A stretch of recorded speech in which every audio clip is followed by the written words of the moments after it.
দেখুন খুব সুন্দর কালার হয়েছে আর ফুলিয়া যে মোটা মোটা হয়েছে দেখুন দেখুন দেখুন কি বড় বড় হয়েছে দেখুন রসগোল্লাটা আর পুরো আমের মতো কালার হয়েছে দেখুন। নমস্কার, আপনারা দেখুন বেবি রানী রান্না রানী চ্যানেলের মধ্যে আজকে ফাঁকা ফাঁকা আম লইছি। আজকে আম দিয়া রসগোল্লা বানাইমু, ফাঁকা আমের রসগোল্লা। আপনারা পুরা ভিডিওটা দেখবা, স্কিপ করবা না। ওরকম আমটা লইলাম দেখুন কীরকম ফাঁকনা ফাঁকনা আম। এখন আমটা জল দিয়ে ধইলে খুব ভালোভাবে এরকম করিয়া দেখুন একটা চাক্কু সাহায্যে ওই যে মুখের দিকটা কাটিলি ওরকম করিয়া দেখুন সুন্দর ফাঁকা আম। আম থাকতে থাকতে বানাইবা, আমটা শেষ হয়ে যাব গিয়া, বেশি দিন নাই। আমরা গাছেরও আমটা শেষ হয়ে যার গিয়া ওরকম করে চুলাই লিছি দেখুন সবটা। দেখুন একটা চাক্কু সাহায্যে ওরকম কাটিলি মুইটা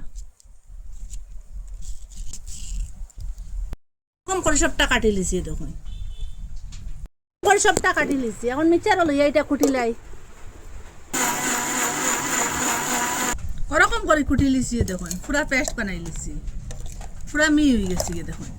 এখানে একটু জল দিয়া দিছি কড়াইয়ের মধ্যে রসগোল্লা বানাইবার লাগি। আর এখানে এখন দুধ দিয়া দিলাম একটু কম, এখানে 1 লিটার দুধটা ওরকম ফুটার পরে এখানে ভিনেগার দিয়া দিলাম। দুধটা পনিরের মতো ফাটি দিব, একটু ধীরে ধীরে লাড়িয়া দিন, ছানাটা ফাটি যাব দেখুন।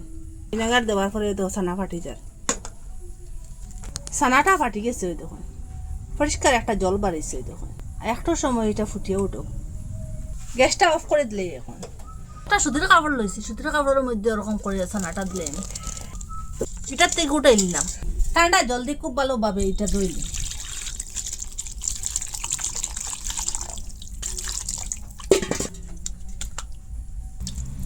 এটা ওরকম এক জায়গা করলাম, একটু হাতের সাহায্য ওরকম জাতা দিন, এটা জল যেটা এটা বাড়ি দিব রাখি, একটু জাতা দিম ওই দেখুন। আর ওরকম বাড়ি কিছু রাখবো, এক্সট্রা যেটা জল এটা বাড়ি দিব ওরকম 1-5 মিনিট রাখবো। দিয়ে ভর্তি ভর্তি করিয়া চিনি দিলাম, 1 বাটি দিলাম। এটা আম দি বানাইম, একটু চিনি বেশ দিয়া দিম, 2 বাটি দিলাম। ভর্তি ভর্তি করে জল দিলাম, আর 2 বাটি চিনির লাগি 1.5 বাটি জল দিয়া দিছি। আর আমের পেস্টটা এখান থেকে আরো 3 চামচ দিলাম।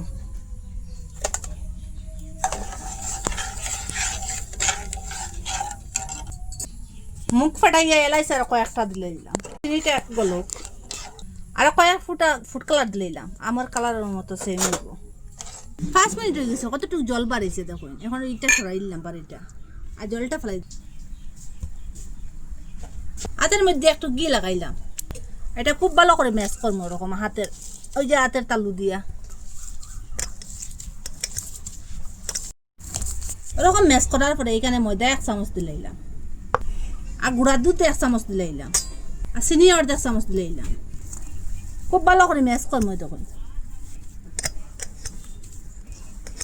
আমের পেস্ট 1 চামচ দিলাইলাম, আমের রসগোল্লা এতে লাগে আম দিতে লাগে, আম দিলাইলাম আর 1 চামচ। এটা খুব ভালোভাবে ম্যাশ করবো ওরকম।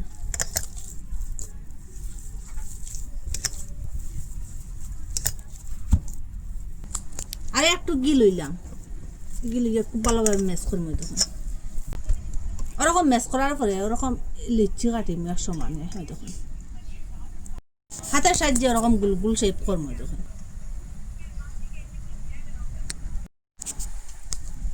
ওরকম করে বানাই লিছি সবটা। আসুন, শিরাটা ওখানে ফুটিয়া উঠেছে, এখন রসগোল্লাটা দিলে